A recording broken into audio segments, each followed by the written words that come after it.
Causes of cellular injury यानी कोशिका क्षति के कारण क्या है? ठीक है, कोशिका क्षति के कारण बहुत से कारण है। पहला क्षति के कारण हम जानेंगे हाइपोक्सिया मतलब ऑक्सीजन की कमी। Hypoxia occurs when cell do not receive sufficient oxygen यानी कहने का मतलब कि हाइपोक्सिया जो है ना, ठीक है, वो हमारे शरीर में प्रॉपर ऑक्सीजन सप्लाई नहीं हो पाता है, इसके कारण से हो जाता है। उसके कारण से हमारी कोशिका नष्ट होते रहते हैं। It is one of the most common causes of cell injury यानी सेल इंजरी का सबसे बड़ा रोल होता है किसका?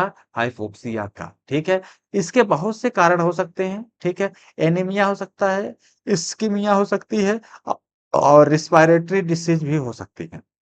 दूसरा है फिजिकल एजेंट यानी भौतिक कारण क्या क्या हो सकते हैं? भौतिक मतलब बाहरी तरह से, तो इसमें ये है, ठीक है, हीट हो गया, कोल्ड हो गया, रेडिएशन हो गया एंड इलेक्ट्रिक शॉक्स हो गए। ठीक है, ये ध्यान दीजिएगा। मतलब जो रेडिएशन मतलब लाइट माइट जो पड़ता है, इलेक्ट्रिक शॉक मतलब कहीं पे आपको लाइट टच हो रहा है, ये झटका लग रहा है, वो सब क्या कहलाता है? इलेक्ट्रिक शॉक्स कहलाता है, शॉक कहलाता है। और है इसमें जैसे केमिकल एजेंट है, जैसे हम बात करते हैं कि इसमें ड्रग हो गया, एसिड हो गया, एल्कली हो गया एंड पॉइजन हो गया, कैन डैमेज सेल। ये क्या कर सकते हैं? सेल को डैमेज कर सकते हैं। इन्फेक्शन एजेंट वाले होते हैं जिसको हम इन्फेक्शस एजेंट भी कह सकते हैं। संक्रमणकारी जैसे बैक्टीरिया हो गया, वायरस हो गया, ठीक है, बहुत से जैसे बैक्टीरिया हो गया, वायरस हो गया, फंगी हो गया एंड पैरासाइट्स में भी कॉज सेलुलर इंजरी। सारे क्या कर सकते हैं? कॉज कर सकते हैं किसकी? सेलुलर इंजरी को कॉज कर सकते हैं यानी सेल को डैमेज कर सकते हैं।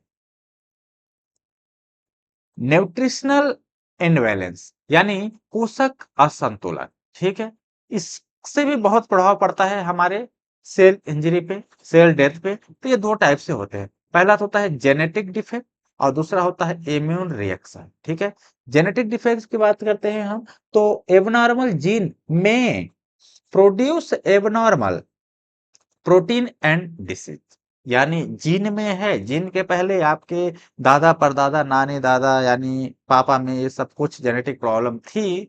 सेल डैमेज के कारण आपके पोषक तत्व तो नहीं था पहले से, तो आपका जेनेटिक कुछ भी लक्षण आ सकता है आप में।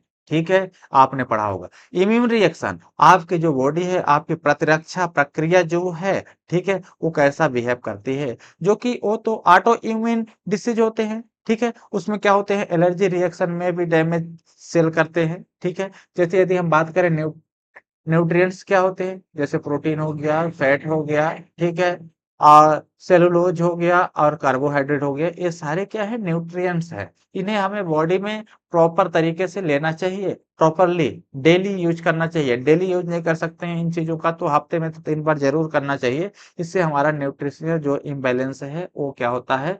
संतुलन हो जाता है, असंतुलन रहता है। तो ठीक है, बन जाएगा कि नहीं बनेगा? इतना बनना चाहिए, ज्यादातर कुछ भी नहीं है।